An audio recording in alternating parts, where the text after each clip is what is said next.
Well, hello and welcome to my latest video. Movie review time. Dune, directed by Denis Villeneuve. What's it like? What's it about? Is it any good? Should you spend your money, stick around and you'll find out. First things first, I'm recording this on my iPhone 13 Pro. Yes, I've not done a video on this before, so I don't know what it's like. So leave a comment down below if you think it's good or if you don't think it's good. And separately, you can leave a comment on what you think about my review. I've done a couple of movie reviews recently. I did one of No Time to Die not so long ago, plus one of The French Dispatch.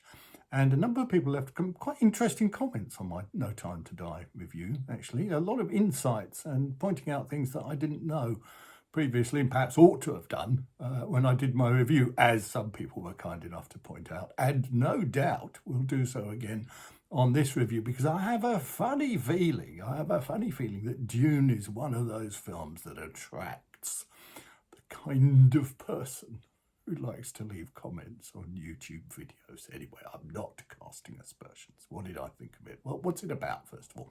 Dune, if you're not familiar with it, was a book written, I think, in the mid-60s by Frank Herbert, and it was previously made into a film by David Lynch. Not a film that I've seen, although not, I believe, one that was widely approved of at the time. So I'm not in a position to compare it. I apologise for that. Can I sum up the story in a few pithy sentences? Well, probably, yeah. It's set in the future, about 10,000 AD, something like that. There is a series of planets. The planets are ruled over by an emperor, who's usually a wicked emperor. And there are various houses that are vying for, I don't know, his affection, attention, I suppose. One of the planets, which is the planet Dune, whose name I can't remember, and I'm sorry about this, contains a particularly valuable resource on it, which is called spice. And so the emperor seems to swap between these various competing houses as to which one has the franchise or has the ability to mine this spice and therefore make lots of money. Why? Well, who knows? Spice, I didn't quite understand what spice does or what it contributes to the greater good of humanity, but it is a particular valuable commodity, so there you are, leave it at that. And the emperor appoints the house of Atreides to be the one to take over the mining of this spice. And so the House of Atreides visits the planet where they encounter various adventures. And the ruler of the Atreides and his son, played by Timothée Chalamet, is the hero of the story, and what's happened to them when they get to the planet and try and mine the spice. And it turns into a kind of Game of Thrones thing. I've not seen Game of Thrones, by the way, but I have a pretty good idea of what the story is like, where there are a series of competing houses and they fight and engage in big battles, and there's a certain amount of romance. And it's kind of Dynasty, I suppose, or Dallas.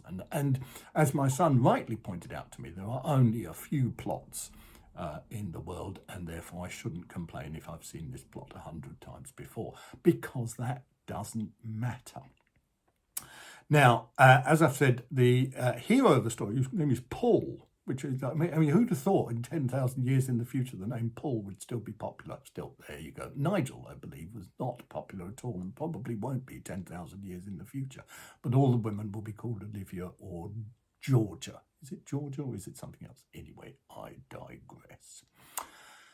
Now, Paul has it's not a magic power, and my son explained this to me in the car coming home. It's a kind of learned skill, which is called The Voice. Nothing to do with that BBC programme, which I think stars Will I Am and Tom Jones, I Am Not. So it's a skill that he has to learn. Actually, it's nothing like that. So if he can project this voice in a kind of ventriloquist's way, he can get people to do things, but he has to learn it. And at the beginning of the film, when he's still relatively young, he doesn't actually get any older. He hasn't learnt it properly, so this particular skill has to develop. So, what did I like about the film? I thought the storyline, although it was pretty hackneyed, I thought was good, actually. I quite enjoyed that. I thought the sets were brilliant. I thought the planet where the spice is, which is composed almost entirely of sand and therefore is a barren, pretty much waterless place, very hot. And therefore they have to wear special suits when they go out into the sunshine. I thought all those sets were very cleverly done. I thought the sound was very cleverly done. I thought the music by Hans Zimmer, a little bit too loud in places, but the music is very, very good. I thought it was brilliantly done. I think it is an amazing spectacle, and it's a magnificent epic, I think, it's the thing that the movies, in a way, I suppose you could say, is what the movies were designed for. It was to produce spectacle. It was to produce something epic, something on the big screen. And we saw it at the IMAX. So you are overwhelmed by sound. You are overwhelmed by these spectacular images. And they are spectacular. There are some good battle scenes that luckily don't go on too long, which is usually one of my big complaints about this kind of film. And it motors along, the story motors along in a pretty exciting way. And it's left open. There's a big battle, and then, is Timothée Chalamet going to win the hand of the maiden that he encounters on the planet? Yes, I know, but even in the future, things can happen, can't they? And, well, that's left open for the sequel, and they are kind enough to say Dune Part 1 at the beginning of the film. Now, a couple of things I wanted to mention. My son wasn't very happy when I raised this. First of all, I happened to see something on the internet about how Frank Herbert, when he was researching Dune, did a lot of research into the life of Lawrence of Arabia, T.E. Lawrence, as he was properly known. And if you look behind me in this video, i.e. there and there, you will see that I have about 70 to 80 biographies of T.E. Lawrence, aka Lawrence of Arabia, because I find him a particular fascinating character. And there are rather significant echoes in the story of Dune to the story of Lawrence of Arabia. Because if I'll sum up the story of Lawrence of Arabia fairly briefly, just at the start of the First World War, he was in Egypt and got involved in supporting the Arabs against the Ottoman Empire. Now, I won't go into the kind of ins and outs of the Lawrence story, but because there is a lot of,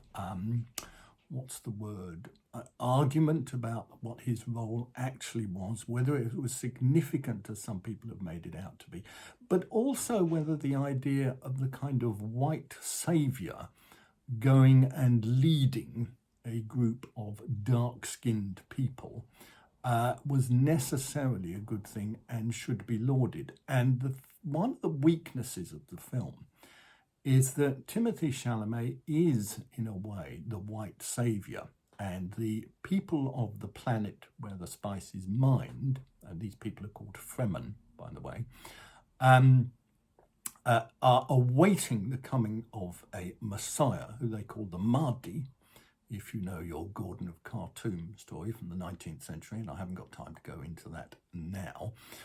And they see, or some of them see, Timothée Chalamet's character as the Messiah, i.e. the Mahdi, and some of them don't. So there is room left in the sequel, and no doubt multiple sequels, for them to show how Timothée Chalamet's character develops as he leads the Fremen against the evil empire run by the emperor, and how he wins the hand of the beautiful maiden, who is seen a number of times in this film, although has hardly any lines, and is mostly seen walking away from the camera and looking over her shoulder in this kind of way. And I know you can't see my face when I'm doing that, but believe me, I'm looking longingly back at Timothée Chalamet, and why would she not? I dare say some of you will be saying. The other similarity, I suppose, to the T.E. Lawrence story is, if you know your film of Lawrence of Arabia, directed by David Lean in 1962, you will know that Anthony Quinn played the leader of one of the Arab tribes, which is known as the Hawattat, by the way. And Javier Bardem plays the leader of the Fremen, and he's very similar to Anthony Quinn. Now, whether that's intentional or whether it's just me reading too much into the film, I don't know. My son thinks I'm reading too much into the film, and I'm always trying to look at links with other films or other stories, which I'm not deliberately, but if I'm there, then I'm going to comment on them. The other similarity, which I called an homage, and again my son was not happy with this homage, was that the Emperor, or rather, he's not the Emperor, but the chief baddie in the film is largely naked from the waist up, no need to ask why, and is in a kind of bath of oil because he was injured, no need to ask why. And he emerges from this bath of oil like this. It's kind of enormous character, bald-headed character with a lot of rolls of fat. And the similarity between him and Marlon Brando's character in Apocalypse Now, I thought was uncanny and worthy of comment, although I will say that my son disagreed. Now, this review is banging on a bit, so I'll just sum up by mentioning a couple of the things that I wasn't too happy about. One, I've mentioned the music, which I think is great, but it is in a lot of cases far too loud. It's also quite dark, the film, and I don't mean dark in the sense of kind of morally dark. I mean, it's dark in the sense of gloomy. I mean, it's dark. I struggled in some situations to see what was going on. Now, that was probably intentional, but even so, it does help to throw a little bit of light on things sometimes when you're making a movie. I also found, partly because the music was so loud, that there were a number of occasions where I missed the dialogue. Now, whether Timothée Chalamet was engaging in some deep conversation with his mother, played by Rebecca Ferguson, or not, I really couldn't say because I couldn't hear a lot of the dialogue. And the other thing I was thinking about as I was lying in bed at 4 o'clock this morning, thinking how I was going to structure this review, was this whole notion of a kind of royal family and an emperor and a dynasty or dynasty, if you like, where your position in life is controlled by who your parents were. Now, some of you will know that I am actually quite keen is probably not the word, but quite obsessive, that's not the word either. Anyway, I'm a Republican, right? I do not believe that we should be ruled by a royal family where who your parents are dictates your position in life. And I'm disappointed to see, and I accept that this is not necessarily the fault of the film. After all, it's Frank Herbert's story. That 10,000 years in the future, they are still ruled by a fucking king and a fucking emperor, and his son, or his daughter, gets to take over. I mean, as democracy not advanced at all in 10,000 years, that the people are finally able to take charge of their own destiny and must instead submit to the rule of a big, overweight emperor who looks like Marlon Brando. But, I don't want any of those little criticisms to detract from what I think is a magnificent spectacle of the cinematic art, and you must go and see it on the big screen. I would strongly advise you to go and see it at the IMAX. I thought it was great. I thought it was perhaps a little bit too long, but I really enjoyed it. I think there is some... Is there Oscar bait there? There's probably Oscar bait in terms of the sound and the music and the set design and so forth. There's nothing particularly there in the acting. There's nothing particularly there in the screenplay or the story or anything like that. But in terms of the what you might call the behind-the-scenes stuff, then no, there is definite Oscar bait there. One final thing I would say about it is obviously there's a lot of CGI in it, but it's not a lot of noticeable CGI. In other words, the desert landscapes look very genuine to me, and the way they've constructed the spaceships, okay, I know they're not real spaceships, but the way they've done it makes them look superb, and they look real. And in the Marvel films, okay, you know these silly monsters aren't real, but also they don't look real. By the way, there is a kind of monster in the in Dune, which is a sandworm, which is enormous sandworm that lives beneath the ground and can be attracted by a rhythmic noise that takes place. But the good thing about these sandworms, which you could see as a rather silly kind of laughable monster and an opportunity to make some merchandise to sell in the Disney shop, you don't actually see the sandworm. You hear it and you see the movement of the sand that signifies the coming of the sandworm, but you don't actually see the sandworm, and it is all the better for that. So, to sum up, should you go and see it? Absolutely yes. I think Dune is brilliant. I wouldn't go so far as to say it's a masterpiece because there are some issues with it, but in terms of the cinematic achievement, don't miss it. Thanks for watching.